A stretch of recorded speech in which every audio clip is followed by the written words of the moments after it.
దీనికంత కారణం ఏంది అధ్యక్ష? 2015లో ఆయనకు ఖచ్చితంగా ఎవరో కళ్ళలో వచ్చి ఉంటాడు. ఒకప్పుడు ప్రపంచ దేశాలలో ఆగర్భ శ్రీమంతుడు నిజాం ప్రభు కంటే శ్రీమంతుడు కావాలన్న కోరిక 220 సంవత్సరాలు ఈ ప్రాంతాన్ని హైదరాబాదు రాజ్యాన్ని పరిపాలించిన నిజాం లాగా చంద్రశేఖరరావు గారు, ఆయన కొడుకు, ఆయన మనవడు, ఆయన తర్వాతి తరాలు ఓ 200 సంవత్సరాలు ఈ ప్రాంతాన్ని పరిపాలించడానికి, ప్రపంచంలో ఆగర్భ శ్రీమంతులు కావడానికి ఒక దురాశతోని దుర్బుద్ధితోని తుమ్మిడేటి దగ్గర నిర్మించాల్సిన ప్రాజెక్టును మేడిగడ్డకు తీసుకొచ్చిండు. మేడిగడ్డకు తీసుకొచ్చి నిర్మించిన ప్రాజెక్టు నాణ్యతా లోపం వల్ల, నిర్వహణ వల్ల కుప్పగూలిపోయింది అధ్యక్ష. ఇవన్నీ కూడా మేం చెప్పింది కాదు అధ్యక్ష.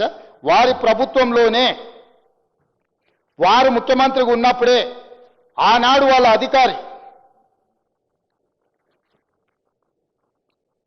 బీఆర్ఎస్ అధికారంలో ఉన్నప్పుడే మేడిగడ్డ బ్యారేజ్ నిర్మాణ లోపాలని బయటపడ్డాయి.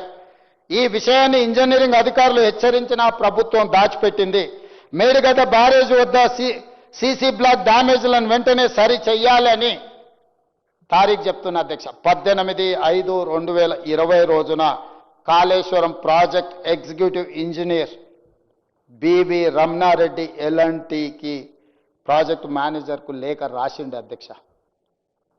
ఈ ప్రాజెక్టు నిర్మాణం జరిగిన తర్వాత చంద్రశేఖరరావు గారు సాగునీటి పారుదల శాఖ మంత్రిగా ఉన్నప్పుడే ఈ ప్రాజెక్టులో ఉన్న లోపాలను 18/5/2020 రోజున Kaleshwaram project executive engineer BV Ramanareddy L and T project మేనేజర్కు లేఖ రాసిండు.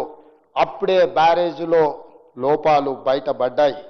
కానీ ఏజెన్సీలు కాంట్రాక్టు కంపెనీలతో కుమ్ముక్కవడంతో అజమాయిషీ లేకుండా పోయింది అధికారులకు.